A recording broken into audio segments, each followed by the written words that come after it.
I'm going to do something a little bit different this morning on the prayer line. Normally I teach. This morning I think it's more like an admonition. The Lord laid this on my heart, and I want to kind of remind us about something. We get so busy going about our day and involved in life, and our heads down, and we're working and we're accomplishing goals and fixing meals and going to bed on time and getting up, and just the busyness of life. Sometimes we forget to love those around us. And I want to talk about a concept today. The title of this message is Don't Wait. There's a Jewish saying. It goes like this: so old, so soon, so smart, so late. So old, so soon, so smart, so late. And this is the phenomena that when you're young and you're learning so much, I mean, it seems like I just know everything there is to know. If you have teenagers in your house, you know what this is like. They are learning so much that they just can't imagine that there's more in life to learn. They've learned it all. They know it all now.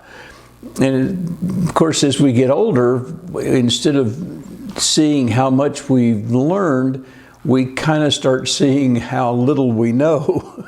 At least that's true for me. I am seeing more about how much there is to learn and how little of that I know and how much I want to know. But young people think they're so smart, and they're not. And then by the time we get smart, we're older, and we got there too soon. It's too soon to be smart, right? To be old. Why is it that we have to be so dumb and do such dumb things when we're young? Is probably one of the questions I could ask. Matter of fact, I want to ask some other questions this morning, and that is, why wait to do what's right? Why wait until we get old to treat people nice around us? Why wait until we get old to be quick, instant to forgive? Why wait till we get old to value our families and our family relationships? I know some folks that left their family, left them behind. They occasionally will call them, send them some money, and 10 years later, it's like, I've got a family, they're somewhere, and I send them money. And I can promise you, as they age, as they get older, they're going to regret having done that. So turn with me this morning to John 8, the Gospel of John. And we're going to look at chapter 8. This is a familiar story of something that happened to Jesus. Let's just read that. John 8 through 11. Early in the morning, Jesus came again into the temple, and all the people were coming with him. And he sat down and he began to teach them. The scribes and the Pharisees brought a woman caught in adultery, and having set her in the center of the court, they said to him, "Teacher, this woman has been caught in adultery in the very act. Now, in the law of Moses, it commanded us to stone such women. What do you say?" They were saying this, testing him, so that they might find grounds for accusing him. But Jesus just stooped down, didn't say anything, and with his finger he began to write on the ground. And when they had persisted in asking him, he straightened up and he said to them, "He who is without sin among you, let him be the first to throw a stone at her." And again, he stooped back down and he began to write on the ground with his finger.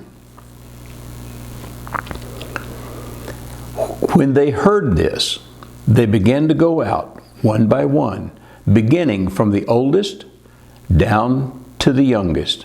And then no one was left except the woman and Jesus, there in the center of the court. And straightening up, Jesus said to her, "Woman, where are they, those who condemn you?" And she said, "No one, Lord." And Jesus said, "I do not condemn you either. Go now and sin no more." So, in this story, we see that the oldest leave first. I'm going to get to that in a minute. One of the things that's always troubled me about this story is the Jews bring the woman to Jesus, accused of adultery, but they conveniently leave out the man that was involved. Where's the man? I mean, this story from John 8 is more typical of Islamic law than it is Jewish law. You know, a Muslim woman who's committed adultery will be stoned, but the man is let go. Matter of fact, in Muslim law, it's so extreme that if a girl is raped, her family must kill her in order to bring honor back to the family. To them, the family was disgraced by the girl. I don't understand that. The family was disgraced by the rapist. Remember back in Genesis when Shechem raped Jacob's daughter Dinah? Dinah's brothers, they killed Shechem, they killed his father, they killed most of the men in the town. I mean, they didn't kill Dinah.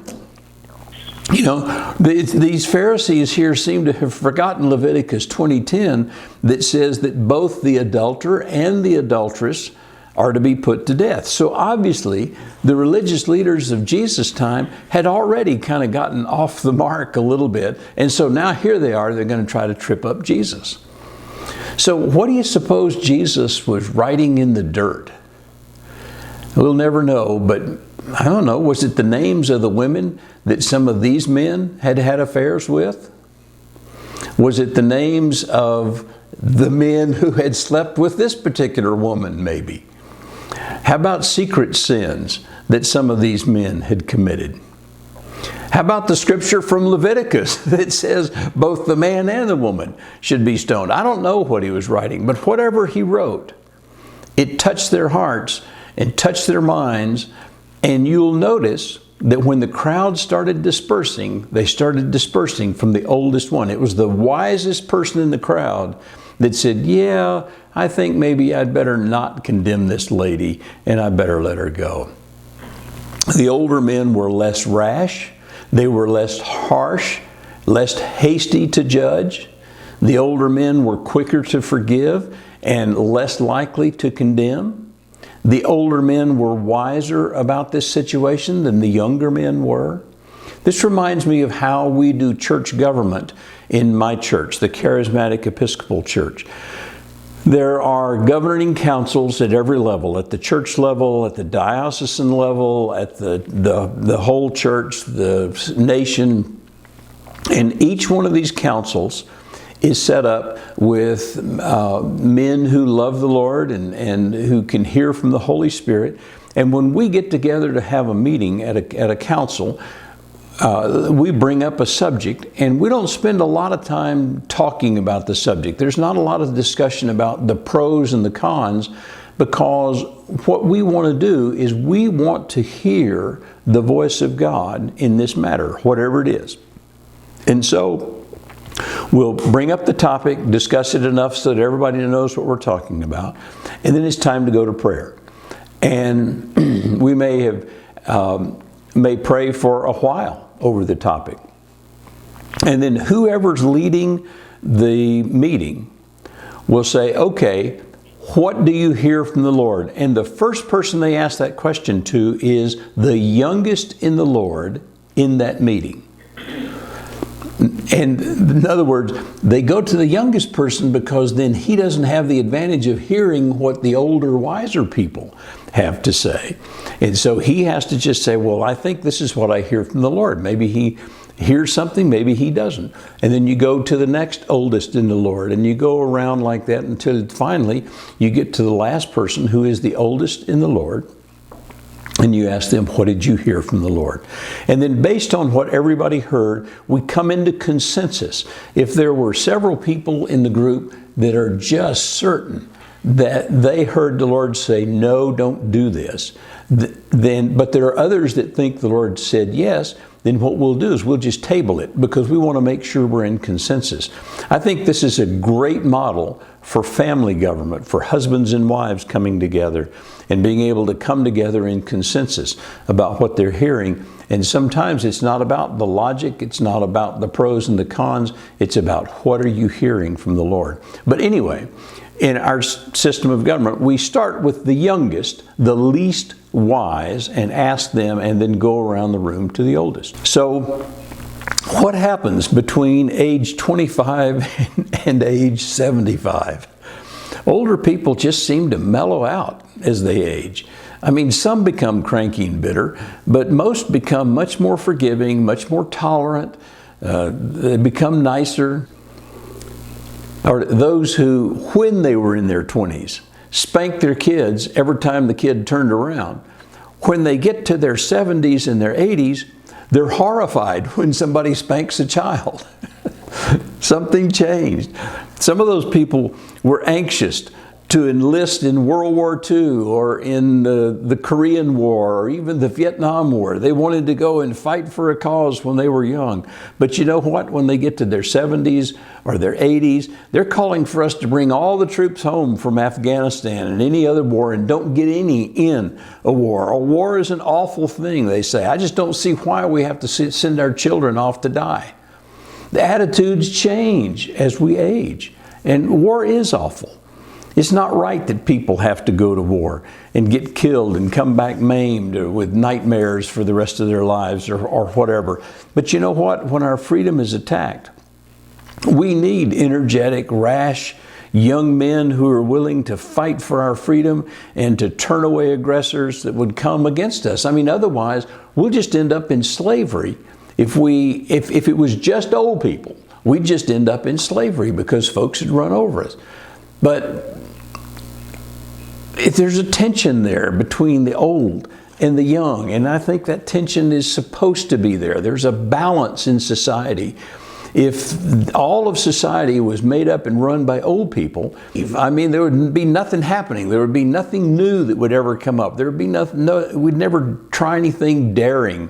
But if it was nothing but the rash and the young leading things, we'd always be off to war, and it'd eventually turn into chaos because they would be trying all different kinds of things and fighting with each other and stuff. So we need that tension between the rash young ones and the mellow old ones. I'm going to tell you a story on Debbie when she was young.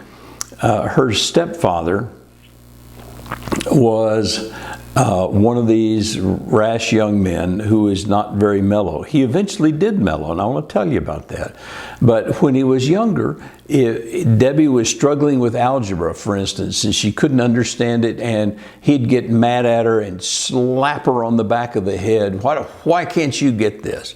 And matter of fact, if she left her shoes in the middle of the floor, he would pick them up and throw them outside. Now, where they were, it wasn't like she just had to go out in the yard to get her shoes. They were on the 14th floor of an apartment building, and he would toss her shoes out over the balcony. If he went to a party, he'd pick a fight. He would say ugly things to people. When he was driving, he'd cut people off. How dare you try to get in front of me? I mean, he'd get drunk and be rude and cruel. And I heard him more than one time. He said he'd shake his fist in God's face and say, "I'm going to split hell wide open." I mean, he was almost proud of the fact that he didn't serve God. But you know what? In his 70s, he began to mellow out. He didn't pick fights anymore. He didn't say cruel things anymore. Matter of fact, he actually started having conversations with his priest. I mean, even in his 60s, talk about God in the house was forbidden. And that was tough for me and Debbie. We'd go visit, and you know us, we're going to talk about God because He's involved in our lives. And he didn't want to have anything to do with it. But eventually, you know what? He gave his heart to the Lord. He actually prayed the sinner's prayer and became a Christian. And then not long after that, he passed away. What a shame to wait until you're in your 70s to become nice or to come to know the Lord. Why be mean and miserable? Mean people are miserable. So why wait until you're in your 70s to quit being mean and stop being miserable? Why serve the devil and be miserable for 70 years and then wait till you're 75 to become unmiserable?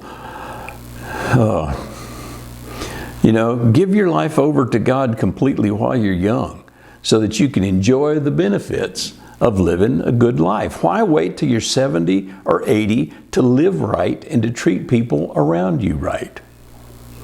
What if you knew that you only had a few years or even a few months to live? How would you live differently? A dear friend of mine just lost his sister. It was very unexpected. It was very sudden. The family's devastated. How might the family have acted differently if they had known the day and the hour that she was going to go? Well, don't wait till you're nearly dead, okay? Don't wait till somebody else around you is nearly dead. By the way, we don't die. Our bodies die. And as a matter of fact, from an eternal standpoint, no matter how young you are, your body's almost gone already anyway, So why wait? Why put it off? I want to tell you a story about a lady named Jane and her father. And the story starts off when Jane was a little girl. And this is really more about the father, but it's from Jane's perspective. This is a lady I know. I've changed the name to protect the innocent here. Her biological father was very cruel, okay? Jane had a sister, and he would beat this sister, called her a whore. And no matter what she did. When this guy's wife, Jane's biological mother, was in labor with one of the kids, she actually had to go to the bar, drag him out of the bar to get him to take her to the hospital to have the baby, and he beat her up for dragging her out of that bar. One of the kids had gotten a new puppy one day, and you know how puppies are, they're rambunctious, and so Jane's father decided he was going to go hunting there near the house. They were out in the country. And this puppy followed him and kept nipping at his feet and yapping and stuff. And Jane's father got mad at the puppy and beat it to death with the butt of his rifle. And then he left the puppy in the front yard so that when the kids came home, they would see that dead body when they came home from school. Now, fortunately, Jane was pretty young. And what happened was a relative stole her away from that family and moved clear across the country and raised her there away from all that cruelty. But even after she was grown, Jane would try to contact her father, and he'd have nothing to do with her. He told her that she wasn't his daughter because she had run away. Well, of course, at 3 or 4, you can't run away, right? She was carried away.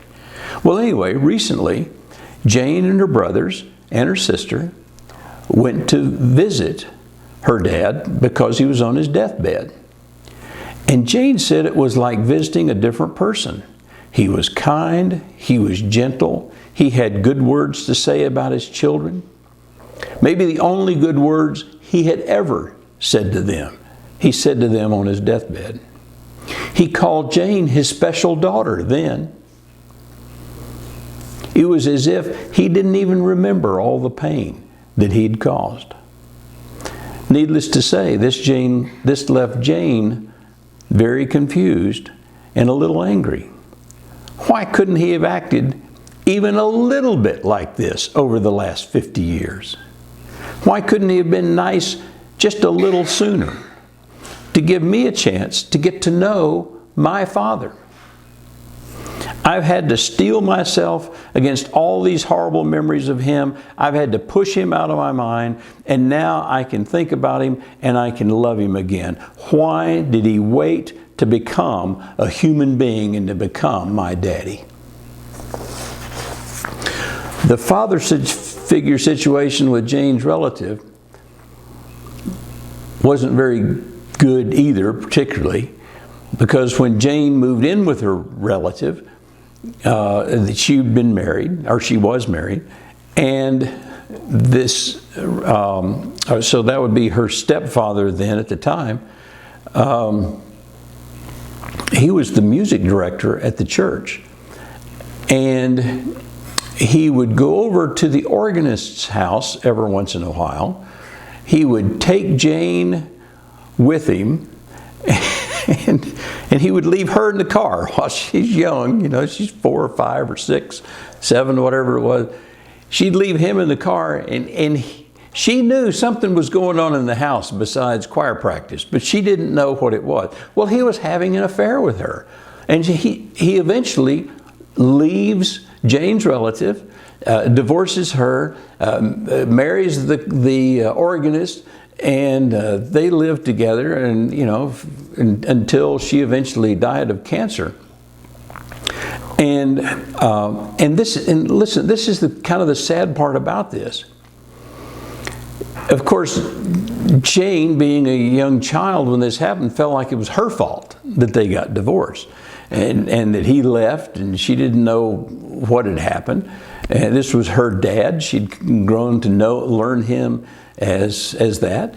And of course, later when she got older and understood what had really happened, I mean, she really felt abandoned. How dare this guy ruin our family because he couldn't keep his pants on?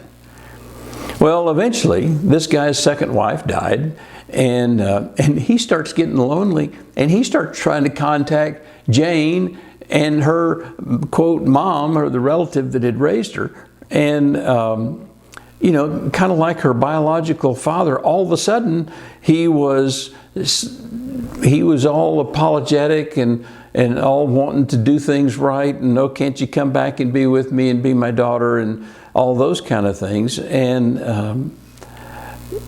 he didn't ever really apologize. He didn't really say, I was a jerk and shouldn't have done that. He just said circumstances didn't work out very well. Now why don't you be with me? You know, both fathers wanted to be forgiven. They wanted to be accepted. They wanted to make nice. They wanted their daughter to love them as if they had been around for her all the time. And they wanted her to come and visit in their old age and to act like they'd never run out on them or ignored her or anything like that. But you know, by then it's a little too late to start trying to rekindle a relationship with an estranged daughter. Where was all this I love you and I want to be with you for the last 50 years? The time to love your stepdaughter was when the organist asked him to come over to her house, and he said no. That's how you love your stepdaughter. But that's not what happened.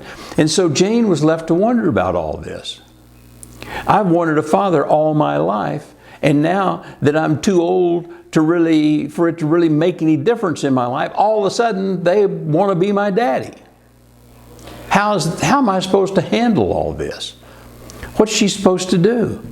I mean, wouldn't it have been much better if these guys had done what was right when there was enough time in their lives left to make a difference? It's like saying you don't want your lunch and you throw it away in the trash, and then 3 days later you decide you're hungry and you start digging around in the trash. Well, shoot, by then it's ruined. I mean, we've got to do what's right now while we have the chance to make a difference in the lives of those around us. We get so busy making a living and getting rich, or becoming the envy of the neighborhood, or having the best lawn in the neighborhood, or having the best tan, or driving the fanciest car, or whatever it is. Even, matter of fact, even in ministry, having the biggest ministry, having the most ministry trips, whatever it is. We get so caught up in all the cares of the world, and we forget that after God, our families, our relationships with our families are literally the most important things in our lives. Why wait? Start now honoring your family and caring about them and investing in them now. A single fellow, young man, came to work for us back when I had the computer company. He had moved down here from New York City. He didn't go to church. He didn't meet very many people. He wasn't very active with other people. He was a computer engineer and didn't develop many friendships. And so he was really dedicated to his work. He was a great engineer. He was a second-generation immigrant, and his grandmother began to die, and she was in, I don't remember what the country was, but in another country. He went back to that country to visit with her on her deathbed. And while he was there, he realized that the most important thing in life wasn't where you work, it wasn't what you do for a living. The most important thing is family. And here he was, most of his family at the time was in New York City, and they were growing older, they were going to die. And so, you know what he did? He quit his job here and he moved back to New York City. And he asked the question, why wait? And he couldn't hear any good answer. And so he said, okay, I'm not going to wait. I'm going to go. And so I ask you today, why wait? Don't wait. Rick Warren said that he's never sat beside a deathbed where the person dying said, please bring me my sports and my business awards and my diplomas so I can look at them.